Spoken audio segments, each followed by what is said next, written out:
हाँ, तो मेरे प्यारे स्टूडेंट कैसे आप सभी। मैं उम्मीद करता हूँ कि आप लोग स्वस्थ होंगे, मस्त होंगे और बेहतरीन ढंग से अपनी बोर्ड परीक्षा के तैयारी में व्यस्त होंगे। तो जैसे कि आप लोगों के लिए मैं ऑब्जेक्टिव सीरीज लेकर आया हूँ और मैं आप लोगों को हिंदी का जो गठखंड है उसका मैं तीसरा चैप्टर तक मैं आप लोग को करवा दिया था और जो अब मैं करवाने वाला हूँ वह चौथा चैप्टर है। लेकिन जो चौथा चैप्टर है, इस चौथा चैप्टर का नाम क्या है? नाखून क्यों बढ़ते हैं। ठीक, कि यह जो है लेखक परिचय आज हम बताएंगे। और लेखक, क्योंकि लेखक परिचय से बहुत सारा क्वेश्चन पूछा जाता है और ऑब्जेक्टिव क्वेश्चन। तो आप लोग हमारे क्लास में जुड़े रहिए।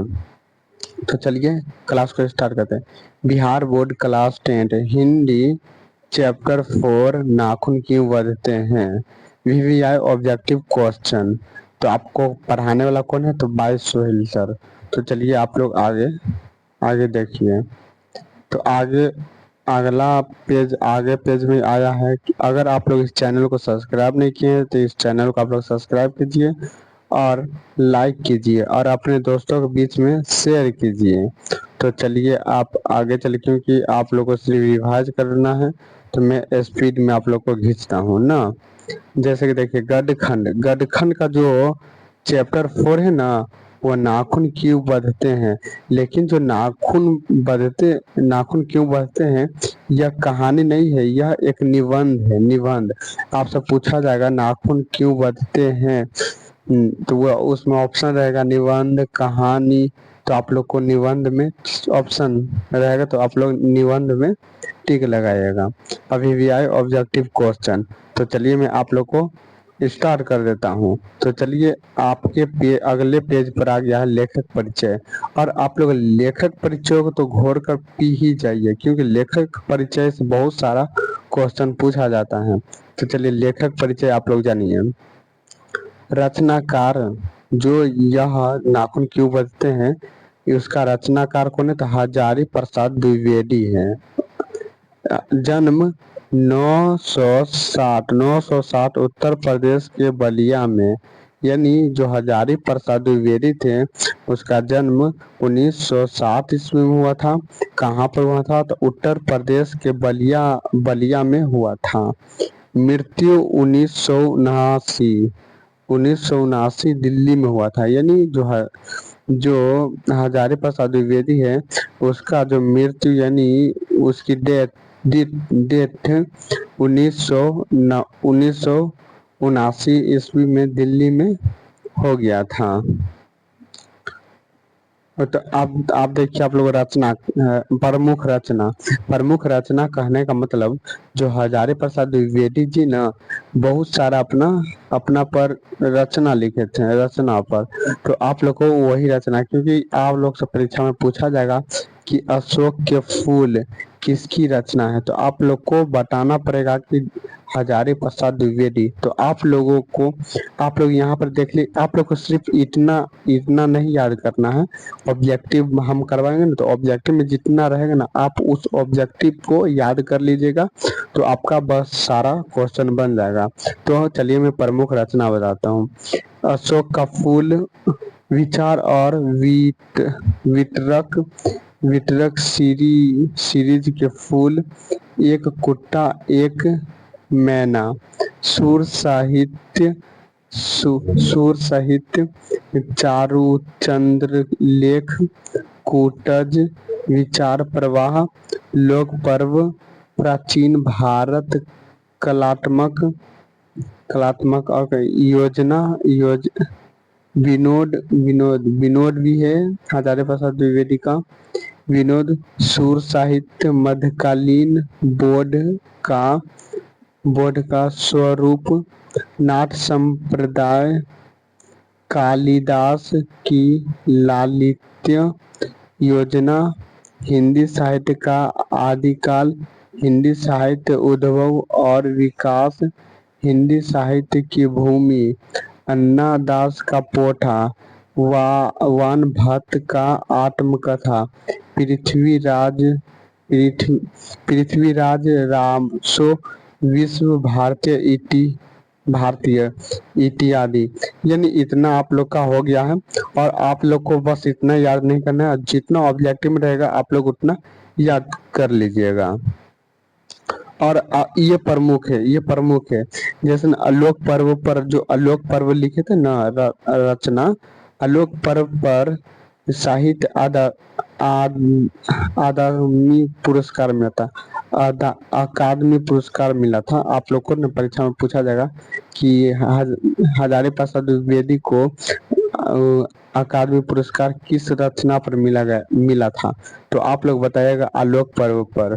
ठीक। और यह देखिए 3 रचना मिला था।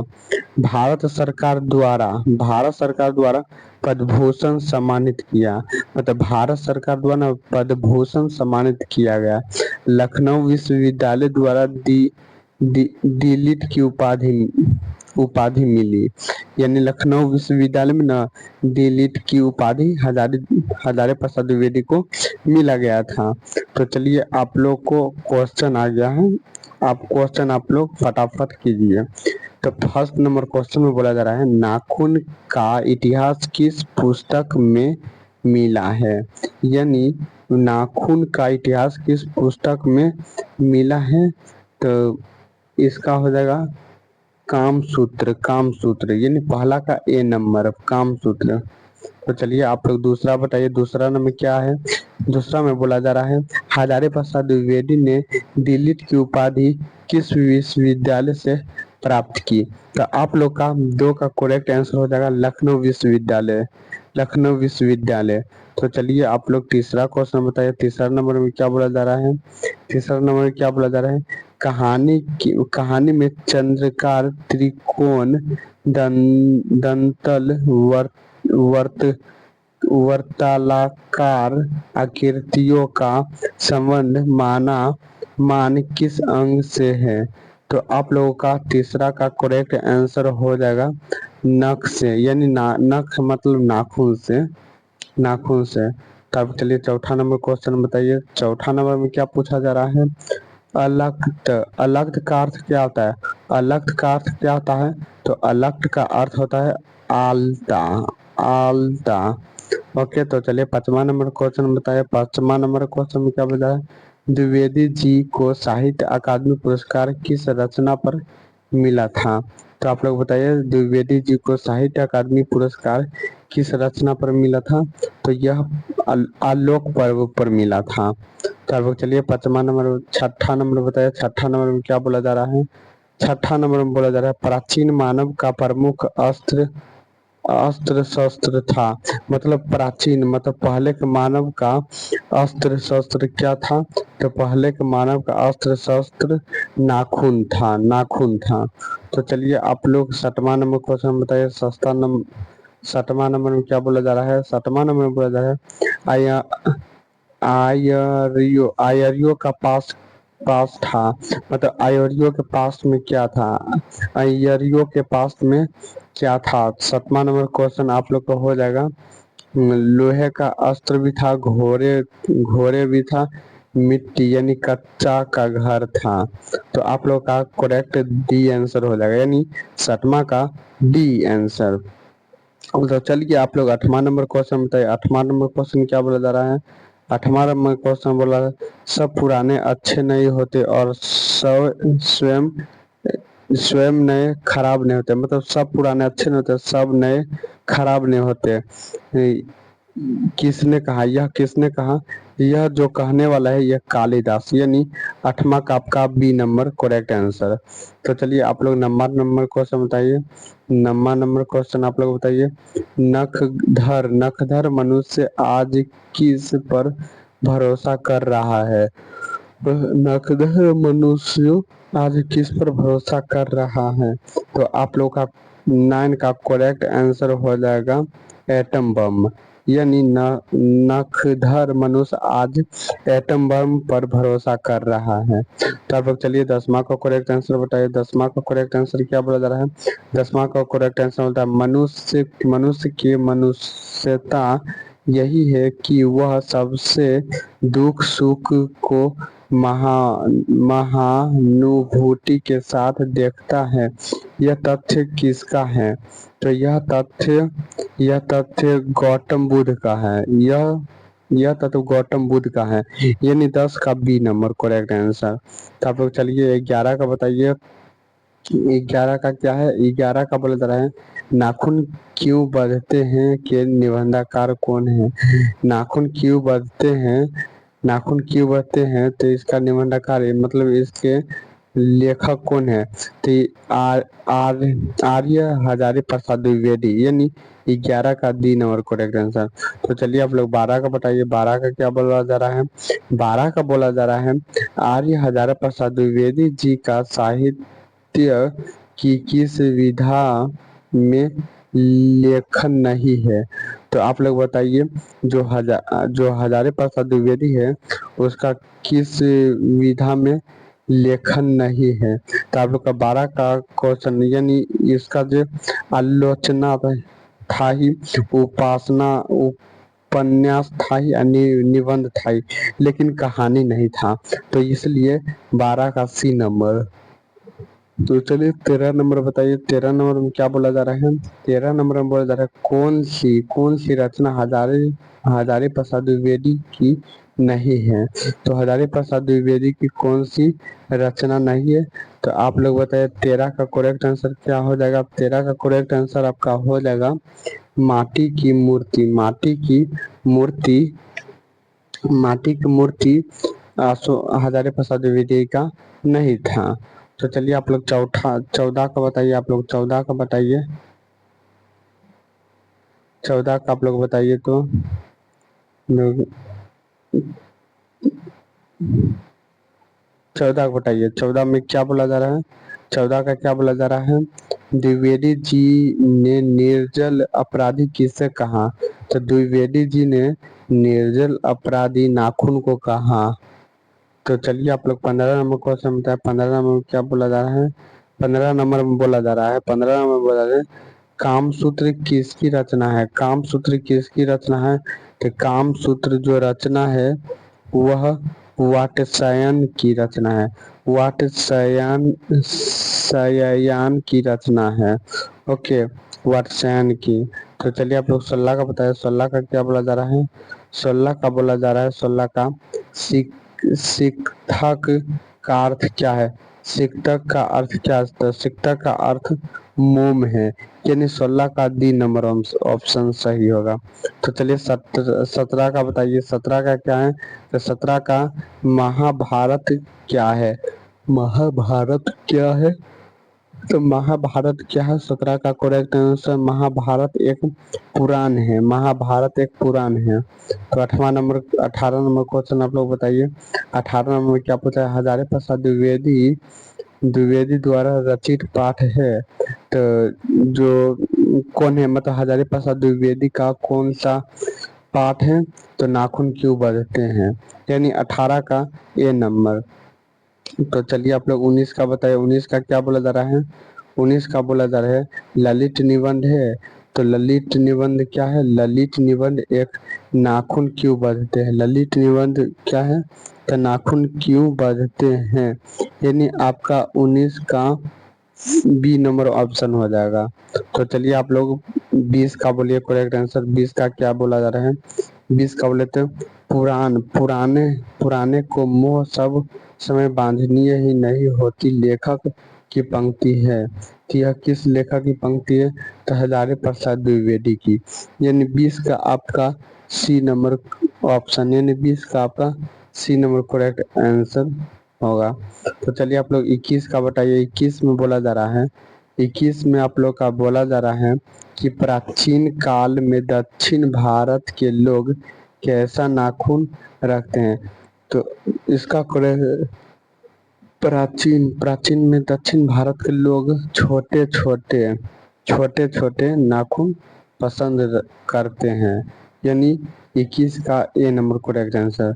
तो चलिए आप लोग 22 का बोलिए। 22 का क्या बोला जा रहा है? 22 का क्या बोला जा रहा है? 22 का बोला जा रहा है दधीचि की हड्डी से क्या बना था? तो दधीचि के मतलब हड्डी से इंद्र का ब्रज बना था। यानी 22 का सी नंबर करेक्ट आंसर। तो चलिए आप लोग 23 नंबर बताइए। तो 23 नंबर में क्या बोला जा रहा है, महावीर प्रसाद द्विवेदी का जन्म कब हुआ था। तो महावीर महावीर प्रसाद द्विवेदी का जन्म कब हुआ था, तो 1864 ईस्वी में हुआ था। तो इसका बी नंबर करेक्ट आंसर। तो चलिए आप लोग 24 का बनाइए। 24 का क्या बोला जा रहा है, 24 का बोला जा रहा है हजारी प्रसाद द्विवेदी का जन्म कब हुआ। तो हजारी प्रसाद द्विवेदी का जन्म 1960 ईस्वी में हुआ, 1960 ईस्वी में हुआ। यानी आपका 24 का बी नंबर ऑप्शन। तो चलिए आप लोग 25 का बताइए। 25 का क्या बोला जा रहा है, 25 का हजारी प्रसाद द्विवेदी का जन्म जन्म कहाँ हुआ। मतलब आप लोग बताइए, ई टैपिंग में मिस्टेक हो गया। हजारी प्रसाद द्विवेदी का जन्म कहाँ हुआ, तो बलिया उत्तर प्रदेश, बलिया उत्तर प्रदेश में। यानी 25 का सी नंबर करेक्ट आंसर। तो चलिए आप लोग बताइए 26 का। 26 का क्या बोला जा रहा है, 26 का 26 का बोला जा रहा है कौन मनुष्य का आदर्श आदर्श नहीं बन सकती। कौन मनुष्य का आदर्श नहीं बन सकती। तो आप लोग बताइए कौन नहीं बन सकती। तो हमको लगता है बंदरिया नहीं बन सकती। 26 का हो जाएगा, 26 का हो जाएगा बी, 26 का हो जाएगा बी। तो चलिए आप लोग 27 का बताइए। 27 का क्या बोला जा रहा है, 27 का बोला जा रहा है देवताओं का राजा से किन्हें संबोधित किया जाता है। तो देवताओं का राजा से किन्हें संबोधित किया जाता है। तो 27 का आपका करेक्ट आंसर सी हो जाएगा, यानी इंद्र हो जाएगा। तब लोग चलिए 28 का बताइए। 28 का क्या बोला जा रहा है, 28 का बोला जा रहा है नख किसका नख किसका प्रतीक है। नख मतलब नाखून किसका प्रतीक है। तो आपका हो जाएगा पशुता का, यानी 28 का बी नंबर करेक्ट आंसर। तो चलिए 29 का बताएं। 29 का क्या बोला जा रहा है, 29 का बोला जा रहा है पृथ्वीराज रासो किनका संपादन है। पृथ्वीराज रासो किनका संपादन है। तो आप लोग बताइए। 29 का करेक्ट आंसर हो जाएगा हजारी प्रसाद द्विवेदी, यानी 29 का ए नंबर करेक्ट आंसर। तो चलिए आप लोग 30 नंबर बताइए। 30 नंबर में बोला जा रहा है हजारी प्रसाद द्विवेदी को कब पद्म भूषण की उपाधि से सम्मानित किया गया। तो हजारी प्रसाद द्विवेदी को पद्म भूषण से सम्मानित 1957 ईस्वी में किया गया। तो चलिए 31 का आप लोग का 10 क्वेश्चन बचा है। 31 नंबर बोला जा रहा है अशोक के फूल किसकी रचना है। अशोक का फूल किसकी रचना है। तो हजारी प्रसाद द्विवेदी का, हजारी प्रसाद द्विवेदी का है। तो 32 नंबर क्वेश्चन बोले। 32 नंबर क्वेश्चन में क्या बोला जा रहा है, तो 32 नंबर क्वेश्चन में बोला जा रहा है लेखक के अनुसार मनुष्य के नाखून किसके जीवंत प्रतीक है। तो आप लोग बताइए लेखक के अनुसार मनुष्य के मतलब मनुष्य के नाखून किसके जीवंत प्रतीक है। तो 32 का करेक्ट आंसर हो जाएगा पार्श्वीय वृत्ति के, यानी 32 का सी नंबर करेक्ट आंसर। तो आप लोग चलिए 33 का बताइए। 33 का क्या पूछा था, हजारी प्रसाद द्विवेदी की मृत्यु मृत्यु कब और कहाँ हुई। तो हजारी प्रसाद द्विवेदी का मृत्यु मृत्यु कहाँ पर हुआ था, दिल्ली में हुआ था ना। तो हजारी प्रसाद द्विवेदी का मृत्यु 1989 ईस्वी में दिल्ली में हुआ था, यानी 33 का ए नंबर, 33 का ए नंबर। आप लोग 34 का बताइए। 34 का क्या बोला जा रहा है, 34 का बोला जा रहा है सजात वृत्तियां किसकी की सजात वृत्तियां किसे कहते हैं। सजात वृत्तियां किसे कहते हैं, तो अनजान अस्मृतियों को। यानी 34 का बी, 34 का करेक्ट आंसर बी हो जाएगा। तो चलिए आप लोग 35 का बताइए। 35 का बोला जा रहा है द्विवेदी जी से किसने पूछा था नाखून क्यों बढ़ते हैं। तो द्विवेदी से उनकी उनकी छोटी लड़की जो थे ना, छोटी लड़की अगर ऑप्शन आ जाएगा आपको में अगर छोटी लड़कियां ऑप्शन आ जाएगा तो छोटी में ही मारिएगा, छोटी लड़कियों में मारिएगा, छोटी लड़की में। यानी 35 का बी नंबर करेक्ट आंसर। तो चलिए 36 नंबर बताइए। 36 नंबर में बोला जा रहा है, 36 नंबर में बोला जा रहा है, नाखून क्यों बढ़ते हैं? पाठ में बूढ़े ने सबसे बड़ी चीज चीज की किसे माना? मतलब नाखून क्यों बढ़ते हैं? पाठ में बूढ़े बूढ़े व्यक्ति थे, वह सबसे बड़ा चीज किससे माना था? तो उससे वह सबसे बड़ा घृणा को माना था, घृणा को। यानी आपका 36 का करेक्ट आंसर क्या हो जाएगा? घृणा नहीं, इसका इसका डांट लग रहा है हमें। प्रेम ने घृणा, घृणा ही हो जाएगा। ओके, अगर अगर आप लोग को अगर डाउट हो तो आप लोग कमेंट बॉक्स में मुझे 36 का डी हो जाएगा, घृणा को। तो चलिए आप लोग बताइए हिंदी साहित्य का आदिकाल किस लेखक की रचना है? हिंदी साहित्य का आदिकाल किस लेखक की रचना है? तो यह जो हो जाएगा हजारी प्रसाद द्विवेदी, यानी 37 का डी नंबर। तो आप लोग चलिए 38 का बताइए। 38 का क्या बोला जा रहा है? 38 का बोला जा रहा है, लेखक के अनुसार नाखून को सजाने की परिपाटी लगभग कब से है? तो कब से है? 38 का आपका हो जाएगा 2000 वर्ष पूर्व। तो चलिए आप लोग 39 का बोलिए। 39 का क्या है? 39 का है, कुटज के रचनाकार कौन है? तो कुटज का रचनाकार कौन है? तो कुटज का रचनाकार हजारी प्रसाद द्विवेदी जी हैं। तो चलिए आप लोग का लास्ट क्वेश्चन है। लास्ट क्वेश्चन में क्या बोला जा रहा है? लास्ट क्वेश्चन में बोला जा रहा है, सहजात वृत्तियां किसे कहते हैं? यह दोबारा हो गया, तो अंजाम स्मृतियों को। तो आप लोगों को अगर पूरी क्लास अगर आप लोग किए हैं तो आप लोग को कैसा लगा, आप लोग फीडबैक जरूर दीजिएगा। और आप लोग का कौन सा सब्जेक्ट वीक है, कमजोर है, आप लोग कमेंट बॉक्स में कमेंट कीजिए, तो उस पर मैं आप लोग को क्लास स्टार्ट कर दूंगा। तो मिलते हैं नेक्स्ट क्लास में, तब तक के लिए जय हिंद जय भारत।